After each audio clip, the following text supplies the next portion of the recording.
L'aveva fatto apposta. Mi sentivo come il cinematografo, abbandonata a una trama.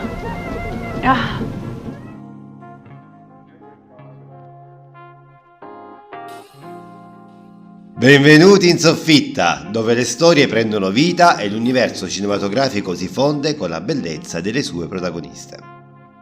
Oggi ci immergeremo nell'affascinante mondo di Stefania Sandrelli, un'icona senza tempo del cinema italiano. Qui, tra racconti avvincenti e aneddoti sorprendenti, esploreremo la vita e la carriera di questa straordinaria artista. Da amori tormentati a ruoli indimenticabili sul grande schermo, il labirinto di passione e talento di una donna che ha saputo incantare intere generazioni.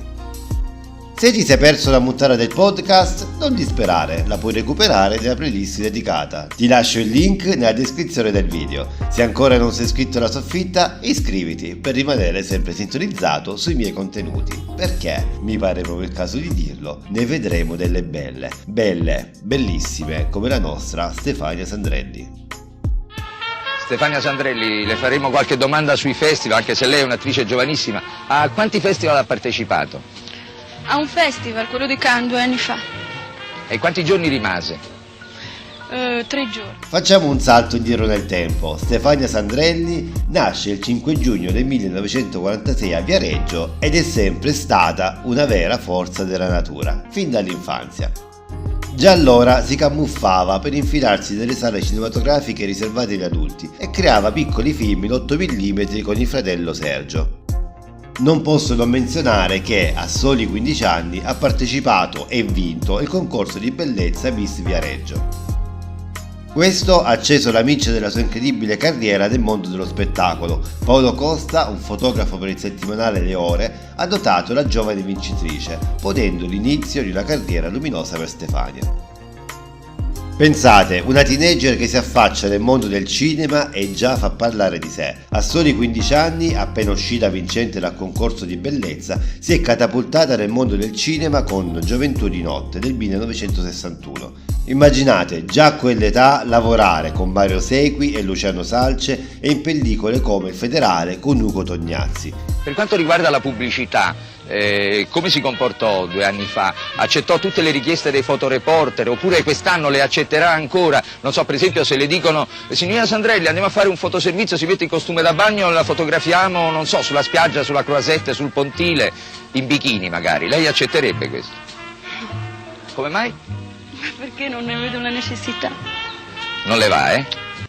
E non fa parlare di sé solo per la sua bellezza mozzafiato, ma fa scalpore anche per la sua relazione scandalo con Gino Paoli. All'epoca lui era sposato e lei, appena ragazza, coinvolta in una storia così intensa e complicata. Da questa unione è nata la figlia Amanda Sandrelli, una sorta di inizio inaspettato e straordinario per la sua vita. A questo punto vorrei conoscere anche la tua opinione. Scrivimi in un commento cosa ne pensi e se il video ti sta piacendo non dimenticare di farmelo sapere con un like. Sei tu il mio fidanzato. Devi dire, io ti amo e non posso più vivere senza di te. Ma la grande occasione è arrivata grazie a Pietro Germi che la scelse per il ruolo di Angela in Divorzio d'Italiana, accanto a Marcello Mastroianni. Da lì è stata una raffica di successi, è diventata famosa negli anni 60 per il mix ineguagliabile di freschezza e sensualità, lavorando con grandi maestri del cinema italiano. Bertolucci, Luigi Comencini, Antonio Petrangeli, Ettore Scola, Tinto Brass, Mario Monicelli, Carlo Lizzani, un elenco infinito di maestri del cinema. Questo è il decennio della consacrazione per la Sandrelli. L'attrice prende infatti parte a Il conformista del 1970, il famoso cult di Bernardo Bertolucci, e sempre nello stesso anno partecipa a un altro film di culto, Brancaleone alle crociate, di Mario Monicelli, accanto all'istrionico Vittorio Gassman. Ma non è finita qui, la sua carriera ha preso una svolta con La chiave del 1983 diretta da Tinto Brass. Lì è riuscita ad esprimere un erotismo morbido ma potente, un'interpretazione che ha davvero lasciato il segno, consacrandola come una vera icona dell'erotismo italiano. Oh, mi avete vista in quel modo? Vi ho desiderata.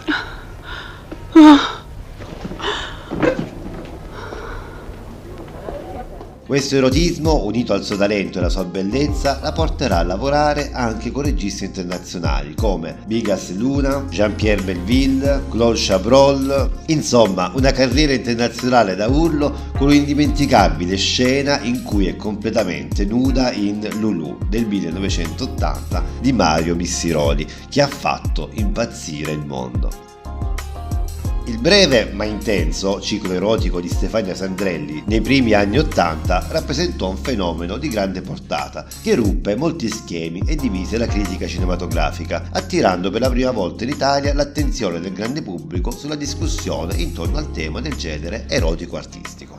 Per Germi l'importante al cinema è la potenza e questa cosa anche questo mi ha trasmesso. Io che non ha niente a che fare con la violenza. La potenza al cinema è una cosa meravigliosa, direi vincente, preponderante, è quello che fa entrare lo spettatore dentro allo schermo, no?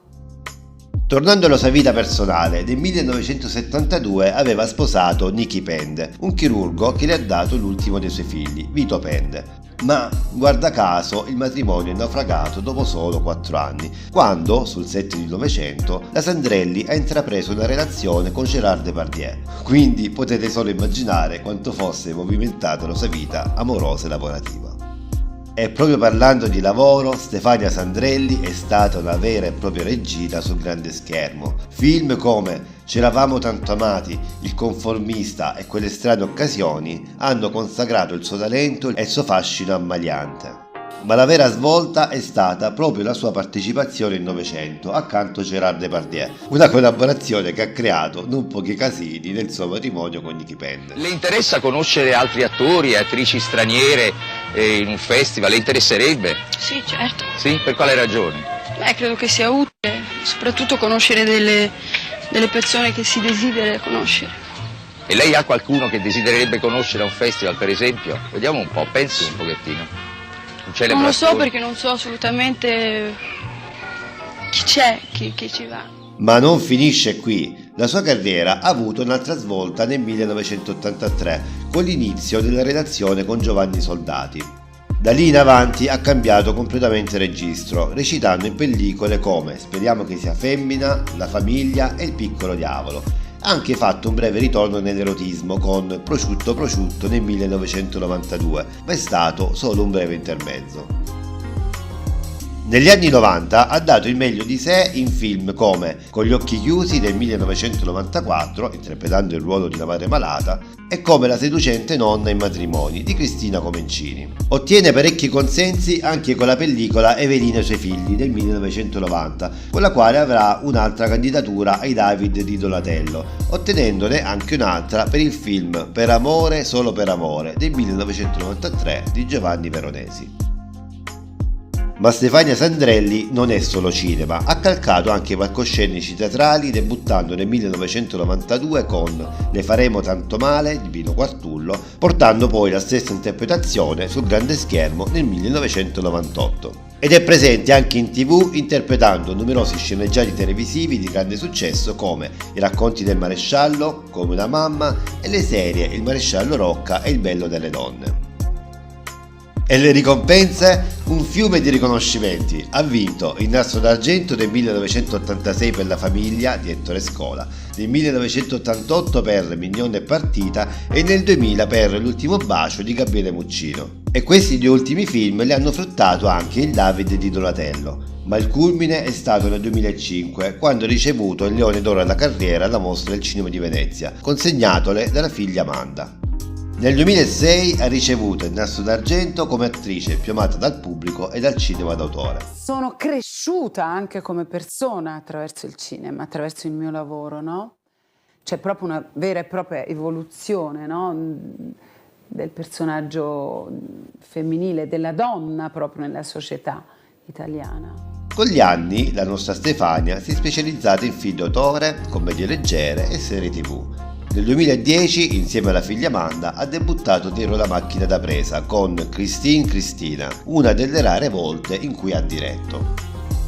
La vita di Stefania Sandrelli finora è stata piena di alti e bassi, di amore e tragedia. La sua storia d'amore con Giovanni Soldati, regista e sceneggiatore, è qualcosa di davvero speciale. Anche se non si sono mai sposati, la loro relazione è stata una lunga e profonda intesa, iniziata da un'amicizia che si è trasformata in un legame intenso. Pare che la passione per il tango abbia avuto un ruolo nel loro incontro e nella loro storia. Lei stessa ha rivelato che la chiave della durata della loro relazione è stata la leggerezza e l'armonia nel trascorrere il tempo insieme. Inoltre ha condiviso un momento difficile quando lui si ammalò e ha deciso di prendersi cura di lui per un intero anno. Ma la vita di Stefania Sandrelli non è stata solo rose e fiori. Ha affrontato un'esperienza terribile quando era solo ragazza, subendo una violenta aggressione da parte di un calciatore della Lazio. Questo episodio terribile, in cui ha rivelato di essere stata picchiata brutalmente per essersi rifiutata di avere un rapporto sessuale, è stato denunciato, ma purtroppo è stato tutto insabbiato. Nonostante ciò, ha avuto la forza per raccontare la sua storia. Agnese, una falsa denuncia è un reato grave. Non vorrai andare a finire in prigione, eh? Rispondi. Maresciallo, scusi, ma non puoi chiamare il medico condotto? Senz'altro. Ti faccio visitare subito, così appuriamo se hai denunciato il falso. No, non voglio! M'hanno già visitata! Inoltre ha dovuto affrontare la malattia di sua figlia Amanda, che ha lottato contro il cancro al seno. Amanda aveva scelto inizialmente di non rivelare la sua malattia alla madre, ma quando ha deciso di farlo, Stefania è stata al suo fianco come nessun altro. La forza e la vicinanza tra madre e figlia sono state un pilastro importante durante quel periodo difficile. La vita di Stefania Sandrelli è stata finora un mix di emozioni, dalla passione e dal dolore, ma ha sempre trovato la forza di affrontare le sfide che la vita le ha posto davanti. Stefania è davvero un'icona, un mix di bellezza intramontabile, di carattere forte che ha saputo interpretare personaggi sensibili ma determinati sul grande schermo. Anche se ormai da tempo ha passato i 70, ha mantenuto un'onestà disarmante riguardo la sua vita sentimentale e sessuale. In un'intervista del 2016 ha parlato apertamente del rapporto con il marito e dell'evoluzione della sua vita sessuale, ammettendo che con l'età certe cose cambiano, ma che ha vissuto grandi passioni come quella con Gino Paoli, che l'hanno liberata da molti pensieri. Ha raccontato degli uomini che l'hanno corteggiata nel corso della sua vita, tra cui nomi importanti come Marcello Mastroianni e Gérard Depardieu. La sua sincerità nel parlare dei suoi amori, sia sullo schermo che nella vita reale, è stata sempre una delle sue caratteristiche più apprezzate, dimostrando una libertà e una franchezza che rendono la sua storia ancora più affascinante. E così, mentre ci lasciamo avvolti dalle vicende e dagli splendidi ruoli di Stefania Sandrelli, emergono riflessioni sull'amore, la passione e la forza interiore che hanno fatto parte della sua vita e delle sue interpretazioni. Una carriera scandita da trionfi e difficoltà, da amori audaci e ruoli incisivi, con la consapevolezza che l'autenticità è la chiave per lasciare un'impronta indelebile nella storia del cinema. Grazie per essere stati con me in questo viaggio nell'anima di un'icona senza tempo e cliccando sul video qui accanto potrai scoprire cosa è successo a quest'altra indimenticabile attrice.